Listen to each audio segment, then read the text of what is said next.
네. 우리 이제 2편 문제입니다. 2편. 아까도 말씀드린 것처럼 1편, 2편에 그런 교재의 어떤 분량이 많아요. 우리가 일반적으로 시험 문제는 동일한데 뭐 어차피 점수 배점도 똑같거든요. 그렇기 때문에 여러분들이 제가 생각하기에는 1편, 2편 문제가 범위가 넓고 그 대신에 우리가 이제 좋은 거는 뭐냐면 1편, 2편 문제는 삼지선다예요. 그렇기 때문에 문제를 고를 수 있는 확률이 좀 높죠. 뭐 그런 장단점이 있는데 그래도 저는 만약에 시험 문제 준비하는 시간이 적다 그러면 3편, 4편 중심으로 많이 풀고 1편, 2편에 대해서는 제가 지금 말씀드린 꼭 나온다고 하는 부분들, 이런 부분들에 대해서만 여러분들이 놓치지 않고 준비하시면 충분히 여러분들이 합격할 수 있는 그런 기회를 얻으실 수 있겠다. 그렇게 말씀드리겠습니다. 11번 문제는 반드시 나오는 문제입니다. 우리 반드시. 왜냐하면 여러분들이 모집인이 되면 어딘가에 등록을 해야 되지 않습니까? 그렇기 때문에 이 등록 요건을 갖춘 자가 누군지 아니면 보험을 모집할 수 있는 자가 누군지에 대해서는 반드시 나오는 문제니까 여러분들 꼭 기억하시면 되겠고요. 아닌 거에 대해서는 지금 여기에는 어떤 부분인가요? 정답이 1번인데요. 6개월이 아니라 1년입니다.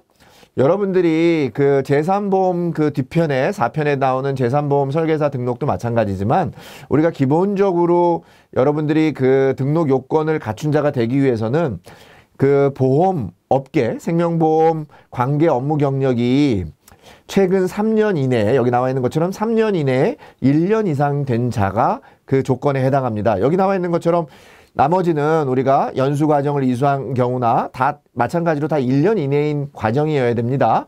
그리고 개인 생명보험 대리점의 등록 요건을 갖춘 자들은 우리가 생명보험 설계사의 그런 등록 요건을 갖춘 자가 될 수 있습니다. 여러분들이 이제 우리 설계사라고 하는 거는 크게 보면 보험 회사의 그런 설계사가 될 수도 있고 또 대리점의 설계사가 될 수도 있고요. 또 우리가 이제 뒤에서 다루겠지만 중개사의 설계사가 될 수 있습니다. 그렇기 때문에 여러분들이 개인 생명보험 대리점의 등록 요건을 갖춰도 설계사의 등록 요건을 갖춘 자가 될 수 있다. 그렇게 기억하시면 되겠습니다. 자, 12번 문제도 우리 반드시 좀 기억하셨으면 좋겠습니다. 이제 우리가 등록하고 말소에 관한 문제인데요.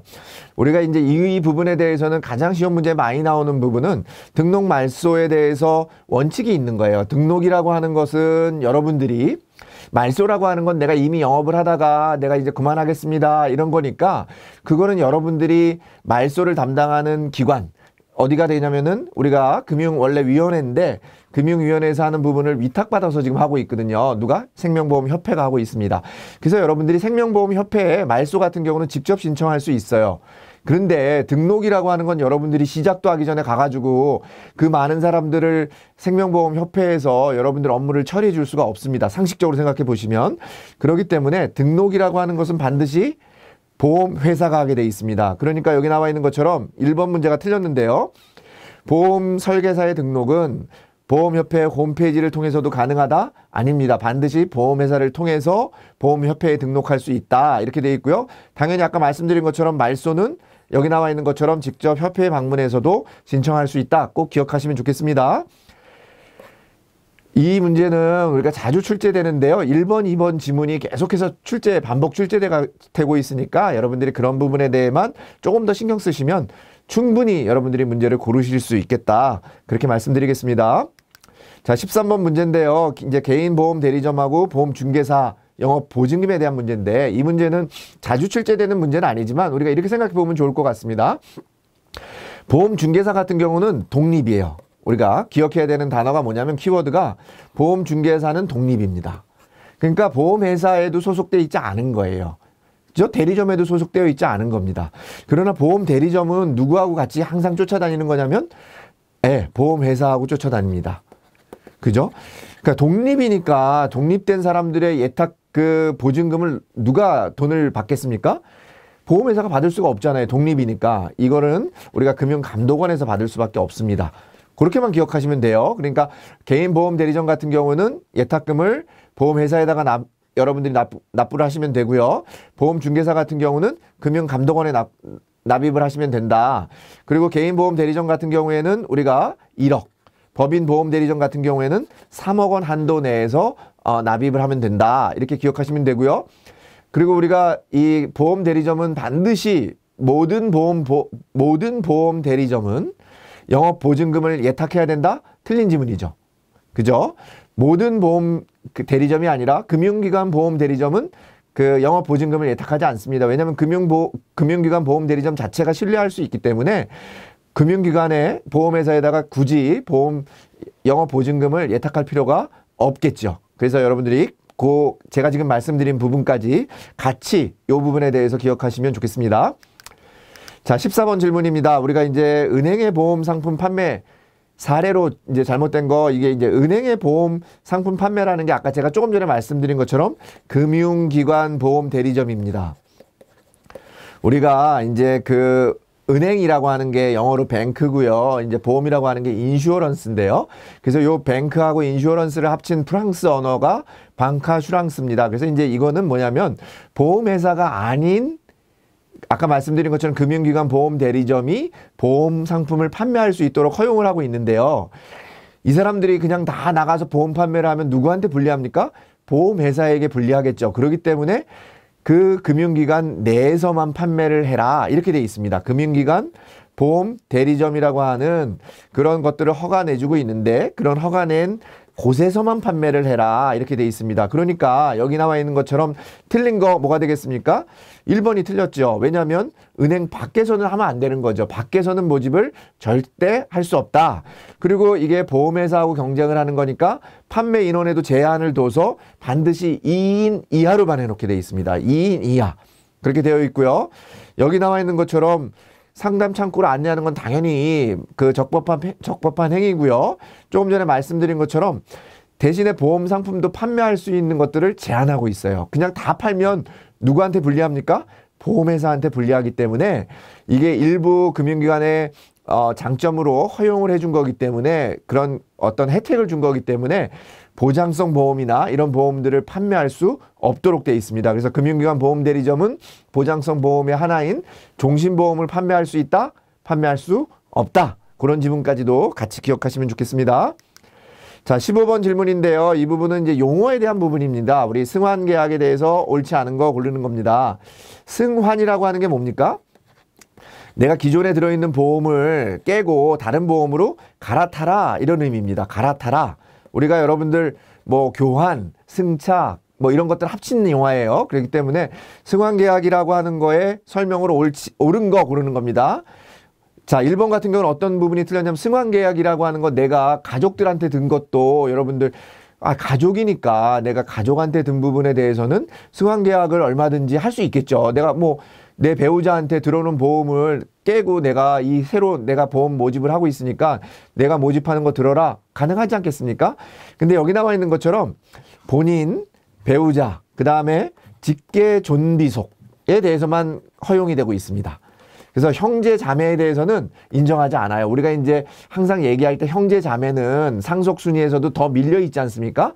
그런 것처럼 우리가 직접적으로 아무리 내가 친척이지만 형제 자매에 대해서는 승환 계약을 내가 유도하게 되면 그것은 어떻게 되는 거예요? 금지 행위에 해당한다. 그래서 제재 대상에서 제외되는 게 아니라 제외 대상으로 처벌을 받습니다. 자, 두 번째는 우리가 승환계약이라고 하는 게 내가 가입을 바꿔타게 하지 않아도, 그러니까 모집인이 A라고 하는 고객한테, 내가 얘기를 해가지고 A 고객한테 내가 고보험을 갈아타게 한 것도 승환계약이지만 내가 소속되어 있는 점포, 되게 친밀할 거 아닙니까? 내가 소속되어 있는 다른 설계사, 그 사람한테 이 계약을 옮겨타게 하는 것도 짜고 하는 거지 않습니까? 보시면은 뭐 이게 다 미리 짜놓고 한 것처럼 보이지 않습니까? 그렇기 때문에 여기 나와 있는 것처럼 보험 설계사가 소속된 동일 점포의 다른 보험 설계사 명의로 신계약이 체결된 경우에도 제재 대상, 당연히 승환 계약에 해당한다는 겁니다. 그래서 이 부분은 정답인데요. 꼭 기억하셔야 됩니다. 그 다음에 이제 세 번째 질문에서는 여기 나와 있는 것처럼 1년 이내가 아니라, 여러분들 1년 이내면 너무 길지 않습니까? 그죠? 위반 행위로 그런 부분들을 신고할 수 있으려면 6개월 이내에 그런 부분들을 생명보험협회에 신고하게 되면 생명보험협회에서 조사해서 그 해당이 맞다라고 하면 제재금이라고 하는 것을 부과하게 되어 있습니다. 자, 16번 반드시 기억해야 되는 문제입니다. 이거는 뭐 거의 매 시험에 매 유형의 출제가 되고 있으니까 여러분들 한 문제 꼭 맞히시는 문제입니다. 우수인증 설계사 제도에 대한 부분에 틀린 거. 여기 나와 있는 것 중에 다 내용들이 다 시험 문제 늘 나오는 문제니까 이 지문 모두를 다 기억하시면 좋겠습니다. 여기 나와 있는 것처럼 우리가 우수인증 설계사는요. 이게 그 인증을 해주는 기간이 언제냐면 여기 나와 있는 것처럼 6월 1일부터 다음 해까지 한 1년 동안 보증을 해주고요. 이게 우수인증 설계사가 됐다 그래서 특별한 우대 혜택이 없습니다. 단순하게 로고 사용할 수 있는 권한밖에 없습니다. 그렇지만 내 명함이나 어떤 안내 자료에다가 내가 로고를 사용할 수 있기 때문에 그만큼 신뢰를 줄 수 있는 부분이니까 굉장히 설계사 입장에서 보면 유리한 거죠.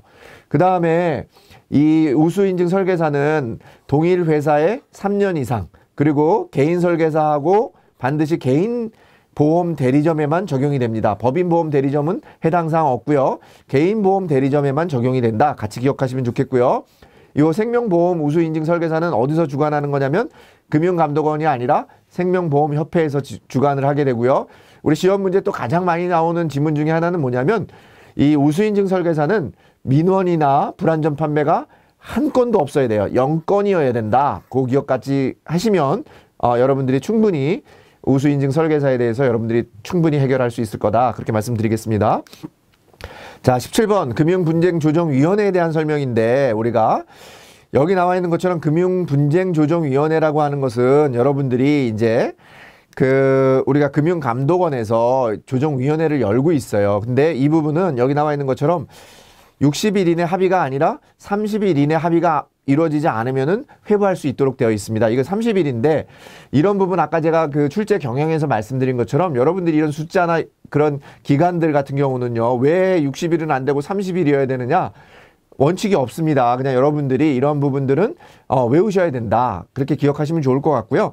일반적으로 60일이라고 하는 우리가 생명보험 모집인에서 60일이라고 하는 부분은 거의 없어요. 거의 없습니다. 60일이라고 나오는 기간이 거의 없어요.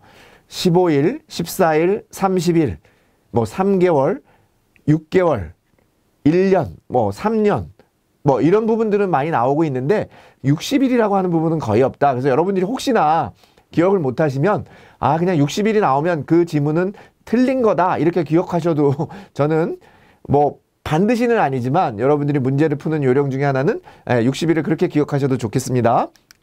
자, 18번 문제입니다. 우리가 이제 광고 심의 관한 문제인데요. 광고라고 하는 거 우리가 보험을 판매하기 위해서 이제 광고를 하지 않습니까? 근데 그 광고는 불특정 다수가 다 보기 때문에 엄청나게 제재금이 엄청나게 큽니다. 일반적으로 저렇게까지 근데 여러분들한테 부과하는 게 아니라 보험회사에 부과를 하는 거니까 그렇게 크게 부과를 해도 실은 보험회사에 큰 타격을 주는 건 아니지만 굉장히 강조를 하고 있다. 그렇기 때문에 금액이 여기 나와 있는 것처럼 큰 금액 순으로 여러분들이 기억하시면 좋겠다 이런 거예요. 광고 심의에 대한 제재금은 1억 5천 3천만 원 이렇게 기억하시면 제일 좋겠습니다. 1억 5천 3천만 원. 광고 심의는 불특정 다수에게 부과되는 거기 때문에 그 부여되는 금액이 크다. 그렇게 기억하시고 그 내용상으로는 1억 5천 3천만 원 이렇게 기억하시면 좋겠습니다. 자, 19번 문제인데 경영 공시인데 이게 이제 공시에 관한 문제인데요. 이것도 우리가 시험에 반드시 나오는 그런 지문입니다. 그 부분입니다. 그렇기 때문에 여러분들 공시에 대해서는 뭐 경영 공시가 있고요.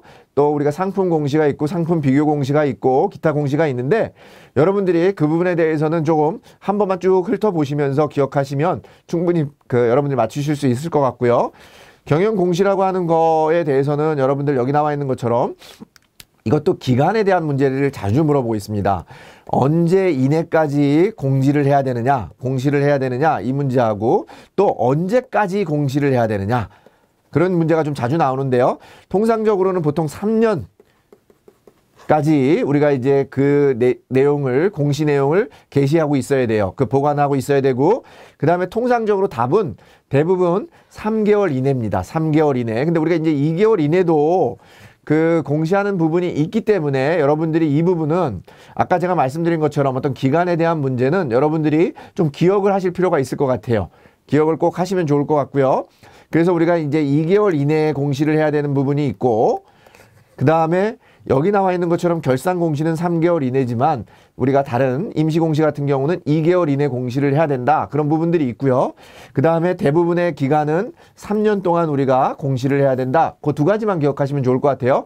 결산 공시 3개월, 일반적으로 3년 공시를 해야 된다. 그렇게 기억하시면 되겠습니다. 자, 2편의 마지막 문제인데요. 월 적립식 저축성 보험의 이제 비과세 요건입니다. 우리가 이제 비과세 요건이라고 하는 게 있는데요. 일반적으로 보험 차익에 대해서 그게 이제 이자 소득인데요. 보험 차익이니까 이자 소득이죠. 이자 소득으로 잡히면 이자 소득세를 내죠. 보통 이자 소득세는 우리가 이제 지방 소득세 포함해 가지고 15.4%를 이제 보통은 내죠. 14%하고 1.4%를 이제 더해서 15.4%를 내는데 비과세가 되기 위해서는 기간이 10년이어야 되고요. 우리가 여기 나와 있는 것처럼 매월 내는 보험료가 300만 원이 아니라 150만 원이어야 되고요. 그 다음에 선납기간은 여기 나와 있는 것처럼 우리가 5개월이 아닌 선납기간은 6개월이어야 된다. 이렇게 기억하시면 좋겠습니다. 10년이고 매월 150만 원까지 한도가 있고 그 다음에 6개월 이내여야 되고 여기 나와 있는 정답은 3번인데요. 기본 보험료가 균등해서 우리가 보험료를 내셔야 됩니다. 이 조건입니다. 다시 한번 정리를 해보면 월 적립식 저축성 보험일 경우에 비과세 요건은 기간이 10년 이상이어야 되고 납입기간은 최소 5년 이상 납입을 하셔야 되고 매월 납입하는 기본 보험료는 균등해야 되고 선납기간은 6개월 이상이 아니라 6개월 이내여야 되고 매월 납입 보험료 합계액은 150만 원 이하여야 된다. 이 부분을 여러분들이 좀 반드시 기억하시면 이 부분도 자주 출제되는 문제 중에 하나이기 때문에 꼭 기억하셔서 문제를 풀어보시면 좋겠습니다. 네, 이상으로 2편의 강의를 마치도록 하겠습니다.